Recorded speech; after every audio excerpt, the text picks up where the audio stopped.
everybody. How's everybody doing? It's Sunday. We got our live stream tonight at 9 p.m. Hopefully you'll be able to join. So I wanted to do a part 2 of how to cut vinyl because I have found something that I think would be worth sharing. Now, if you're like me and you're new to a plotter and you're new to cutting vinyl and all that kind of stuff, like anything else, it's a trade. You know what I mean? It's a skill, right? I mean, you pay plumbers a lot of money to come out and fix your pooper if it's full, right? You pay electricians to come out here to put a electric fan in your house if you don't know how to do all that kind of stuff. And making signs is really no different. It's an art form. As far as that gets me to my razor knives. So I've purchased 2 different razor knives. The best kind of knife that you can use, or blade that you can use when you're cutting vinyl, is anything that's sharp. Like, don't get a dull knife. It's like, I don't even know how to describe to you what it's like, but you don't want a dull blade. All right, sharp blades are your friends. Now, what I have found are these 2 tools. This is the Olympia tool that I used that I got from Tractor Supply, and this one is the Marshalltown. Okay, now I want to point out 2 things because 2 of these elements are important to mention because we're going to break this down into detail. Okay, probably more detail than we probably should, but I think that this is important and I think that you'd get some value out of this. So when you look at these 2 razor knives, what do you see that's different about them? I'll give you 5 seconds to look at it. What's different between this one and this one? All right, if you haven't figured it out, I'm going to tell you. I'm going to put this one down, but if you look at this razor knife, okay, it actually has an edge on it. All right, see this edge right here? That's probably not good. Let's use this. So this has a little bit of an edge. What this does is it doesn't allow you to use the entire blade when you're cutting. All right, and I'll explain to you why that's important and why I don't like this. Okay, it's a great knife. It's a great razor knife. But if you're going to be cutting coroplast, you want, in my opinion, you want to use a razor knife that will allow you to have the entire blade on the piece of coroplast. Because you know that when you're cutting, okay, you have 2 different types of resistance. All right? So you see this piece of coroplast? So if you can't see this, you have vertical lines, right? Vertical plastic lines, and you have flutes. These things are flutes. So when I'm cutting this way, my resistance is what? Greater. I have to cut through more of these flutes. But if I'm cutting this way, right, I have less of a resistance because I'm cutting down through a flute that literally has no resistance. So what ends up happening is that when you're cutting against the flutes, which is going to generate more resistance, you need less of your knife and more pressure to cut through it. Okay? When you're cutting your coroplast that has essentially no resistance, you want more of your blade connected to the coroplast because the likelihood that your knife will wave is greater with less resistance. This has been my experience, okay? So what I'm going to do is I'm going to show you with a fair amount of detail how I'm determining if I'm cutting my coroplast in the most effective and efficient way based on the amount of energy that I'm using and based on the amount of time that I'm actually putting into doing this. All right, now listen, if you're doing this, it's because A, you like it. All right, let's remember that. But you're also doing it because you might be making some money making these things. All right, and you want to be as efficient as possible. Okay, so I'm going to pause this video and get myself set up so that you can see how I like this to work. Now the other dynamic, I'm going to pause this 1 second. All right, I explained this not in a lot of detail in my previous Vinyl 101, which you can watch right there. So if you haven't seen that, click right there and it'll take you right to it and it'll give you some more detail about how we do all this. Okay, this is going to be a volume 2 or 2.0 or 201 or whatever it is to that. And so I want to share with you the dynamics of a clock simply as a way of creating quadrants. All right.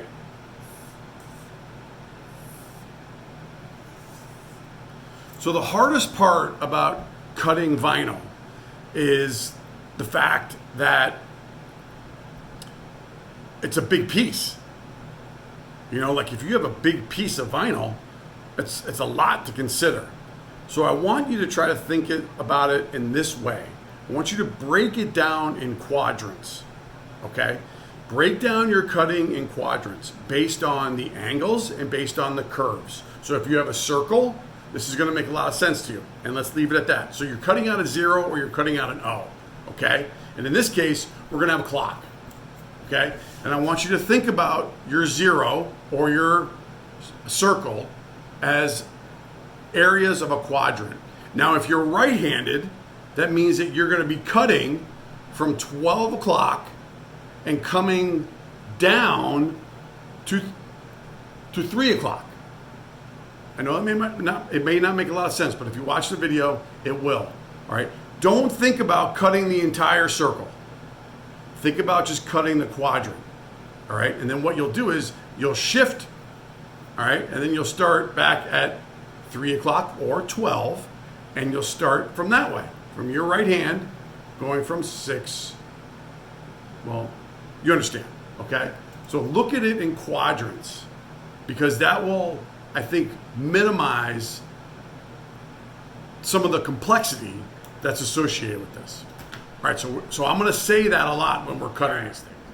So what I wanna show you guys is how I look and think about how I'm actually going to be cutting. And what's important to remember too here is that if you're right-handed, you want to use your left hand. This is a true partnership. Your right hand and your left hand are going to work together in unison. It's going to be like a clutch and a brake, or a clutch and an accelerator. You got to find that sweet spot in order to make this work, okay? So what I'm going to show you is a top-down view of what I'm actually looking at, okay? And hopefully you can see it all right? So again, I'm thinking of the clock. This is 12 o'clock. This is 3 o'clock. This would be my quadrant that I'm thinking about in my head. My only concern is making sure that I do a good cut from all the way to here. And then when I get here, okay, instead of fighting the resistance, I'm gonna cut right out. All right, I'm gonna just bail out of here, because if I keep going around, then my arm, if I'm right-handed, is gonna be torqued.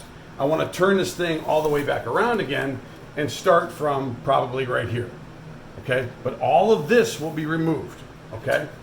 Now the other aspect that I wanna show you that's really important here to think about is the way that you're actually using your blade or your knife, okay? And I'm gonna have to set this up so it makes sense, but I wanna show you first, okay?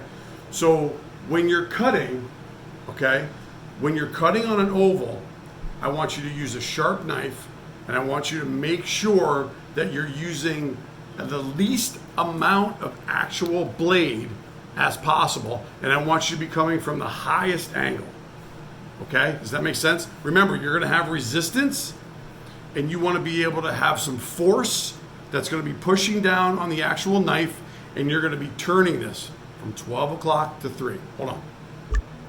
All right, so I have this video set up where this is 12 o'clock and this is 3 o'clock. I am talking to you this way, all right? So because I'm right-handed, all right, I'm gonna be cutting this way, right? And then I'm gonna make it to 3 o'clock, which is what you can't see. This is 3 o'clock right here. And I have the tape still on here, all right? And then I'm gonna punch out, all right? So I want you to keep your eyes, if you can, on the flutes. And if it doesn't show up, I'm gonna have to take off this tape, okay?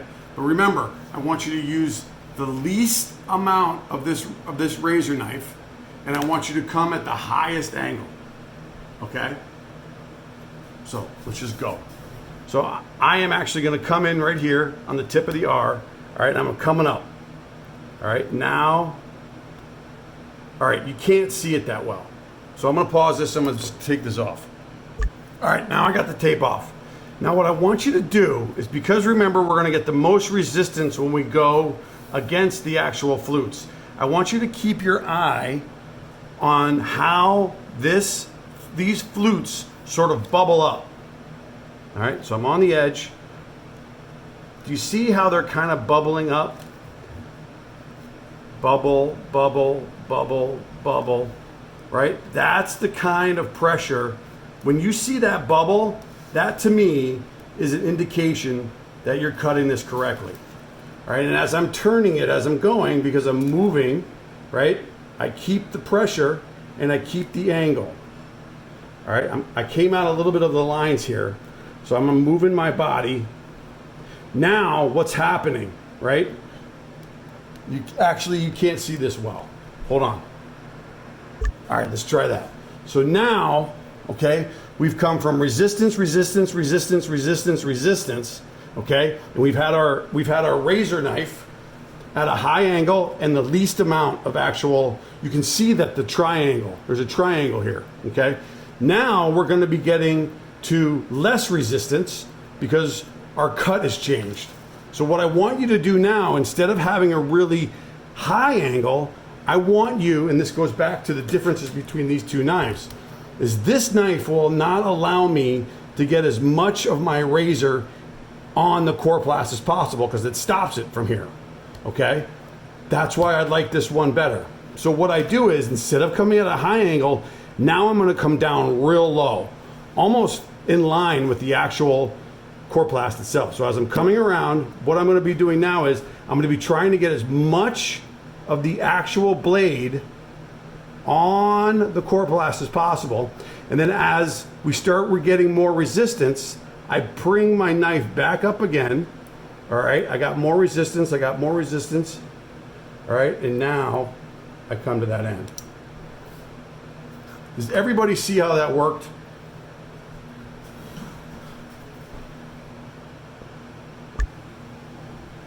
I actually got to pause this because I want to make sure that it showed you, okay?